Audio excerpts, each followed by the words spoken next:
Professor server शफ़क़त साहब ने एक वाक़या हज़रत कायद आज़म के बारे में बयान किया है।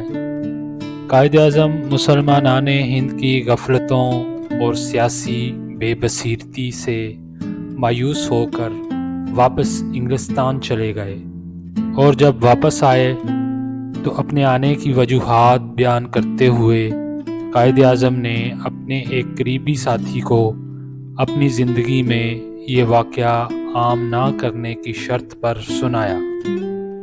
इस वाक़या का जिक्र करते हुए प्रोफेसर सरवर शफ़क़त लिखते हैं कि कायद आज़म ने फरमाया कि मैं लंदन में अपने फ्लैट में सोया हुआ था।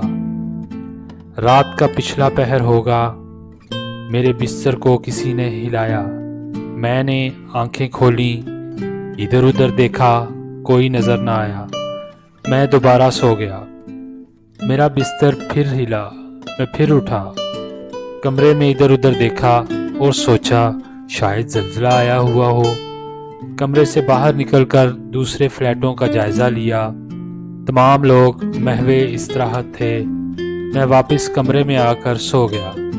कुछ देर ही गुजरी, तीसरी बार फिर किसी ने मेरा बिस्तर नहायत ज़ोर से झंझोड़ा। मैं हड़बड़ा कर उठा। पूरा कमरा मुअत्तर था। मैंने फौरी तौर पर महसूस किया कि an extra ordinary personality is in my room, कि एक गैर मामूली शख्सियत मेरे कमरे में मौजूद है। Who are you? मैंने कहा, आप कौन हैं?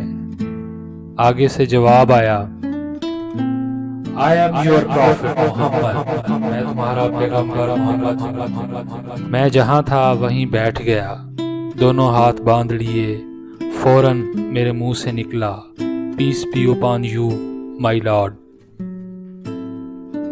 एक बार फिर वो खूबसूरत आवाज गूंजी, mister Jinnah, you are urgently required by the Muslims of the subcontinent, and I order you to lead the freedom movement.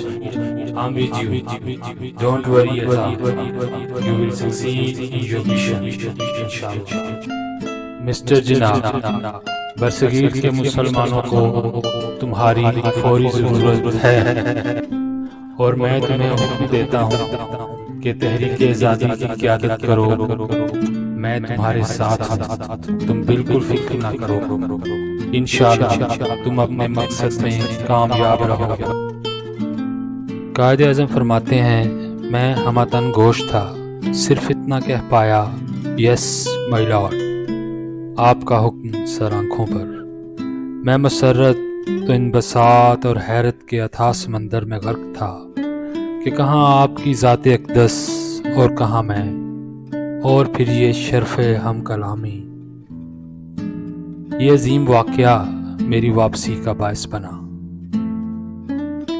वो हुए मुझसे हम कलाम। अल्लाह अल्लाह, कहाँ मैं, कहाँ ये अल्लाह अल्लाह।